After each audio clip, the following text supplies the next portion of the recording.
देखिए क्वेश्चन बहुत ही अच्छा है। डिफरेंशिएबिलिटी के बारे में जानना चाह रहा है फंक्शन जी एक्स की। और यहाँ पर आपको इसने एक फंक्शन और रख दिया है जिसके अंदर आपको उसके मैक्सिमम के बारे में बात करता है जब x जीरो से लेके थी तक है, लेकिन इसके अंदर एक पैरामीटर t भी डाल दिया जो जीरो से लेके s तक है। तो क्वेश्चन को मसालेदार बना दिया है क्योंकि इसके अंदर मैक्सिमम मिनिमा का भी यूज़ है, इंक्रीजिंग डिक्रीजिंग का भी यूज़ है, और उसके बाद डिफरेंशिएबिलिटी की भी इसके अंदर बात करता है। तो यहाँ पर ये जो क्वेश्चन है जनरली ग्राफिकली होते हैं।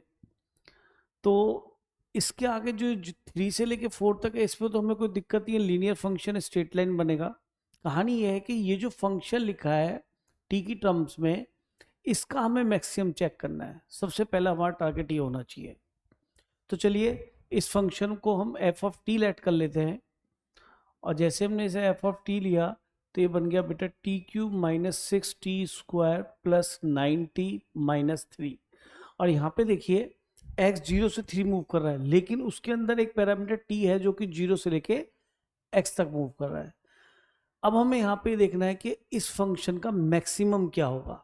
तो ठीक है, सबसे पहले हम इस कर्व को बना लेते हैं। जब भी ऐसा क्वेश्चन आए जिसमें मैक्सिमम या मिनिमम की बात करें तो जो फंक्शन ऑफ टी है इसको आप बना लीजिए, इसका कर्व ड्रॉ कर लीजिए। फिर हम ये देखेंगे कि इसका मैक्सिमम में क्या मिलेगा इन द रेंज 0 to 3। तो हमने यहाँ पे इस कर्व को बनाने के लिए ओबियसली हम इंक्रीजिंग डिक्रीजिंग का यूज़ करेंगे। पॉलिनोमियल है, कंटिन्यूअस डिफरेंशिएबल ही होगी, कोई प्रॉब्लम तो है नहीं। तो इसलिए हम बना लेते हैं कर्व का इंक्रीजिंग डिक्रीजिंग, नीचे चेक कर लेते हैं पहले। तो ये हो गया 3t² माइनस 12t प्लस 9। यहाँ से हमने 3 कॉमन ले लिया तो ये t² minus 4t plus 3। Factor करने के बाद हमें ये t माइनस 3 और t माइनस 1 मिल गया। कर्व बनाना कोई टफ नहीं होगा क्योंकि हमें क्रिटिकल पॉइंट मिल गया। एफ डैश एक्स को 0 पुट करके ये एफ डैश टी है 1 और 3। तो 3 के आगे कोई नंबर रखेंगे तो ये पॉजिटिव हो जाएगा, और यहाँ पे ये 1 और 3 के बीच में 2 रखा तो ये नेगेटिव हो जाएगा प्रोडक्ट। इसके पीछे ये पॉजिटिव मिलेगा क्योंकि 1 से पहले अगर 0 रखा तो ये भी नेगेटिव है, ये नेगेटिव, तो ये पॉजिटिव हो गया। चलो हमें जो अपना एक्स रखना है वो 0 से 3 के बीच में रखना है, तो ज़्यादा आगे नहीं चलना है। जो फंक्शन है कर्व 0 से 3 के बीच में बनेगा। तो हमें इसका नेचर मिल गया कहाँ पे फंक्शन इंक्रीजिंग और कहाँ पे फंक्शन डिक्रीजिंग है, क्योंकि ये हमारा नंबर लाइन पे किसका साइन है, एफ डैश टी का साइन है। तो यहाँ पे इंक्रीजिंग होगा, यहाँ पे नेगेटिव है एफ डैश एक्स, तो यहाँ पे डिक्रीजिंग होगा, और इसके आगे फंक्शन इंक्रीजिंग होगा। तो हम कोशिश कर रहे हैं, हम इसको टी एक्सिस ले लेते हैं और कर्व बनाते हैं 0 से लेके 3 के बीच में। तो यहाँ पे 1 ले लिया, यहाँ पे 2 ले लिया, और यहाँ पे हमने ले लिया 3। आगे स्ट्रेट लाइन है 4 पे बन जाएगा, कोई प्रॉब्लम नहीं है। यहाँ पे अगर हम 4 ले लें तो सारा खेल अभी इसका 0 से 3 के बीच में। अब जब नोटिस करना है इसको करने का तरीका क्या होता है, मेथड क्या है।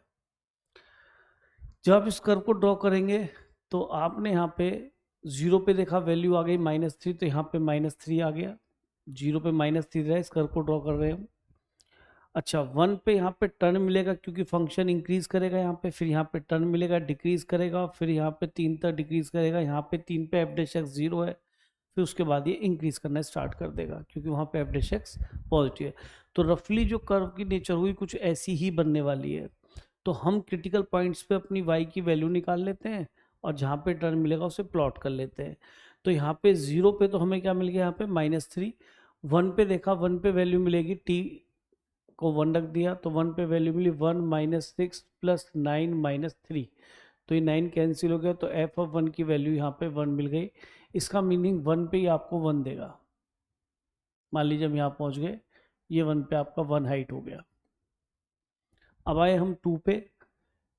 2 हमारा क्रिटिकल पॉइंट नहीं है, नहीं, हम 3 पे चेक करेंगे सीधा सीधा, केवल 3 निकाल लेते हैं। एफ ऑफ 3 कितना मिलेगा, 3 रखा तो 27, 3 रखा तो ये बन गया 9 6 54, 3 रखा तो ये फिर 27 और ये -3, ये कैंसिल इससे हो गया, तो एफ ऑफ 3 की वैल्यू -3 आ गई। ठीक है, कोई दिक्कत नहीं। तो 3 पे ही आपको -3 दे देगा, बिल्कुल इसके अपोजिट यहाँ पे ऐसे करवा जाएगा।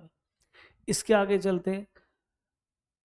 अच्छा एक काम करते हैं, ये भी देख लेते हैं 2 पे वैल्यू क्या आएगी। वैसे कोई नीड नहीं है, अगर हम 2 यहाँ ड्रॉ ना करें तो डिक्रीजिंग कर्व आना है। 1 के आगे आपको दिख रहा है डिक्रीजिंग कर्व है, यहाँ से इंक्रीज करेगा कर्व, यहाँ पे टर्न मिलेगा इस तरीके से और यहाँ पे डिक्रीज करेगा, यहाँ पे कर्व को इस तरह से बनना पड़ेगा, ठीक है।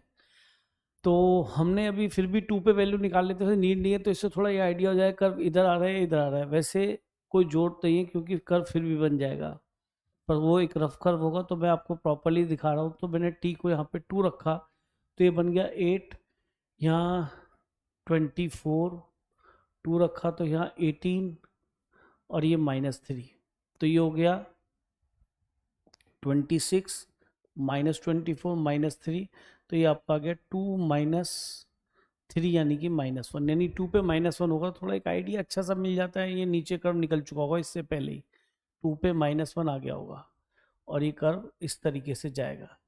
और यहाँ पे आगे आप देखिए कि इसको हमें केवल 3 तक बनाना, तो 3 पे आपको टर्न मिल रहा होगा और ये इस तरीके से यहाँ पे टर्न के आगे यहाँ पे होंगे आप 3 पे -3 आपको ये मिल गया। ये कर्व हमारा एक्चुअल कर्व ड्रॉ हो गया, जो कि 0 से लेकर 3 तक ड्रॉ करना था, हमने ड्रॉ कर दिया। अब यहाँ से खेल स्टार्ट होता है कि t एक ऐसा पैरामीटर 0 और x के बीच में है और इसका हमें मैक्सिमम निकालना है। तो इस फंक्शन का मैक्सिमम कैसे निकालें उसको समझो। अब ये फंक्शन ध्यान से देखिए आप, जब 0 से 1 के बीच में आप देखें तो फंक्शन इंक्रीजिंग है। हमेशा ध्यान रखना कि ऐसे क्वेश्चंस को करते हो तो ये जो ध्यान रखें कि फंक्शन इंक्रीज कहाँ तक है और डिक्रीज कहाँ तक है। क्यों? क्योंकि हमें मैक्सिमम फाइंड करना है। आप खुद सोचिए, अगर कोई फंक्शन इंक्रीज कर रहा है और मैं कहता हूँ यहाँ से लेके यहाँ तक वो फंक्शन इंक्रीज कर रहा है, 0 से लेके x तक, कोई यहाँ पे कहीं t है, तो आपको एक वैल्यू अगर यहाँ पे t पे मिली तो इसके आगे जब भी वैल्यू लेंगे तो और बड़ी मिलेगी, इसके आगे कोई x लेंगे तो और बड़ी वैल्यू मिलेगी, इसके आगे x लेंगे तो बड़ी मिलेगी, क्योंकि फंक्शन इंक्रीज कर रहा है। मैक्सिमम वैल्यू अगले x पर होगी। तो कोई भी मैक्सिमम फंक्शन अगर आपको यहाँ पे निकालना है तो वो आपका f ऑफ t ही मिलेगा, क्योंकि अगली वैल्यू पे मिलना है। देखो फंक्शन इंक्रीज करा, अगर मान लीजिए आपने यहाँ पे कोई t ले लिया तो t पे जो वैल्यू मिल रही है वो छोटी होगी क्योंकि x उसके आगे है बेटा। तो x पे आपको बड़ी वैल्यू मिलेगी। कब तक? जब तक फंक्शन इंक्रीज करेगा। बहुत ध्यान से देखिए, कोई भी आप 2 t ले लीजिए। अगर मान लीजिए मेरा 0 से x मेरे यहाँ तक था, कोई इसके आगे, अगर मैंने यहाँ पर, देखो ध्यान से, मैं यहाँ पे कहीं x ले लेता हूँ, केवल कौन से इंटरवल में ले रहा हूँ? जहाँ पे फंक्शन इंक्रीज कर रहा है, यहाँ पे ध्यान देना। अगर मैंने x यहाँ पे कहीं लिया तो अगर आपने कोई t यहाँ पे फंक्शन लिया, t कोई वैल्यू ली, तो यहाँ पे छोटी वैल्यू, अगले x पे आएंगे तो बड़ी वैल्यू मिलेगी। कोई भी x इसके आगे जो t से आगे चल रहा है तो वहां पे आपको x पे बड़ी ही वैल्यू मिलेगी ना। तो इसका मीनिंग x पर आपको बड़ी वैल्यू देगा अगर इंक्रीजिंग फंक्शन है 0 से लेके x तक। तो मैंने वहां तक लिया केवल जब 1 आता था, तो 1 तक ये फंक्शन इंक्रीज करता है। तो अब मैंने हटाता हूं, ध्यान से देखना, क्योंकि फंक्शन 1 तक इंक्रीज करता है। तो यहाँ तक जब भी आप कोई x लेके चलेंगे, 1 तक x लेके चलेंगे, तो यहाँ पे आपको हर बार x पर ही वैल्यू बड़ी मिलेगी, t क्योंकि पहले है और x बाद में है। इंक्रीजिंग फंक्शन डेफिनेशन यही होती है कि लोअर x पे छोटी वैल्यू मिलती है, हाइयर x पे बड़ी वैल्यू मिलती है। तो ये रीज़न है कि फंक्शन f ऑफ x देगा। तो यहाँ पर जो फंक्शन था वो x पे बड़ी वैल्यू देगा।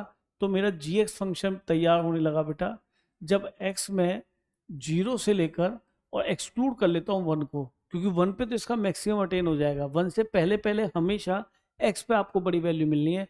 तो यहाँ पे t की जगह मैं x डाल देता हूँ, तो ये हो गया x³ - 6x² और प्लस 9x और -3 प्लस 9x और -3। जब x कहाँ से कहाँ तक है? 0 से लेकर और 1। 1 क्यों नहीं इंक्लूड किया मैंने? क्योंकि 1 पे तो इसने अपना मैक्सिमम अटेन कर लिया। अब आप नोटिस करो कि 1 पे आपको इसकी मैक्सिमम वैल्यू मिल गई। किसकी? ये जो f ऑफ t फंक्शन था, इस पे 1 पे इसने सबसे बड़ी वैल्यू 1 दे दी। अब इसके बाद क्योंकि फंक्शन डिक्रीजिंग है, तो 1 के बाद अगर कहीं भी आप सोचें कि मैं x यहाँ पर लेता हूँ, कहीं भी लेता हूँ, तो ये आपको वैल्यू, अगर t यहाँ पर है तो आपको x यहाँ है और t यहाँ है, तो आपको मैक्सिमम वैल्यू कहाँ मिली? कि सर वो तो 1 पे मिल गई ना, उसके बाद तो आपको छोटी ही वैल्यू मिलेगी। तो इसका मीनिंग ये हुआ, जब फंक्शन डिक्रीजिंग होगा तो मैक्सिमम वैल्यू आपको छोटे वाले x पे मिलेगी, बड़े वाले x पे तो आपको और छोटी वैल्यू मिल जाएगी। तो वहां पे वो कर्व अपनी मैक्सिमम वैल्यू अटेन कर चुका होगा। तो इसका मीनिंग ये है क्योंकि फंक्शन इसके आगे डिक्रीजिंग है, ध्यान से देखिए, तो ये हमेशा अपनी मैक्सिमम वैल्यू जो 1 पे 1 मिला वो ही देता रहेगा। कहाँ तक? 3 तक, 3 तक, ध्यान से देखो 3 तक इसने मैक्सिमम वैल्यू 1 ही देनी है, और 3 में यहाँ पे इंक्लूड नहीं कर रहा अभी। तो x अगर 1 से लेकर आप आगे 3 तक जाएंगे तो ये आपको हमेशा वैल्यू 1 ही देगा, यानी कि जो आपको x इक्वल टू 1 पे ये वैल्यू मिली थी आपको 1, मैक्सिमम वैल्यू आपको 1 ही देगा। अच्छा एक चीज बताओ, 3 ऊपर इंक्लूड कर रखा है तो ठीक है, 3 को भी इंक्लूड कर लेते हैं। यहाँ पे 3 पे वैल्यू मैक्सिमम 1 ही देगा, क्योंकि यहाँ तो छोटी है और सबसे बड़ी वैल्यू इससे पहले मिल चुकी 1, तो वो ही रहेगी। इसके बाद आपका कर्व है स्ट्रेट लाइन, तो इसको भी देख ले ड्रॉ करके। तो 3 पे क्या दे रहा है ना, 3 इंक्लूड नहीं है पर 3 प्लस पे देगा, तो 3 अगर राइट हैंड लिमिट गया तो 3 पे 1 वैल्यू देगा, तो ये भी यहीं से स्टार्ट हो जाएगा, यानी कि फंक्शन कंटिन्यूस होगा, श्योर हो गया। तो 4 पे क्या वैल्यू मिलेगी? 0, तो 4 पे आके 0 हो जाएगा इस तरीके से। तो ये जो येलो वाला कर्व है यहाँ से जो स्टार्ट हुआ, ये नेट हमारा कर्व g ऑफ x का बन चुका। अब यहाँ पर ये तो कंफर्म है कि स्ट्रेट लाइन के बाद दूसरी स्ट्रेट लाइन की स्लोप है, तो इससे पहले 1 के 3 के अगर लेफ्ट में देखें तो यहाँ पे स्लोप 0 है, और 3 के राइट में देखें तो स्लोप आपका जो स्ट्रेट लाइन का वो -1 है, तो यहाँ तो शार्प टर्न है। तो x इक्वल टू 3 पर ये नॉन डिफरेंशिएबल है, नॉन डिफरेंशिएबल। अच्छा, कंटिन्यूस एवरीवेयर है। अब प्रॉब्लम यहाँ पे कि 1 पे ये कंटिन्यूस तो है ही, डिफरेंशिएबल होगा नहीं होगा, तो स्मूथली ज्वाइन हुआ या नहीं हुआ कई बार ग्राफ से पता नहीं पड़ता, तो इससे पूछ लेते हैं, है ना।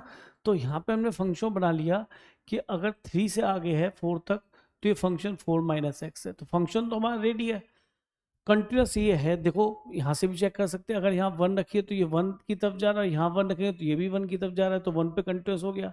3 रखेंगे तो ये 1 देगा, 3 रखेंगे तो ये भी 1 देगा, कंटिन्यूस यहाँ से भी दिख रहा है, क्यों फंक्शन तो हमारा बन चुका है।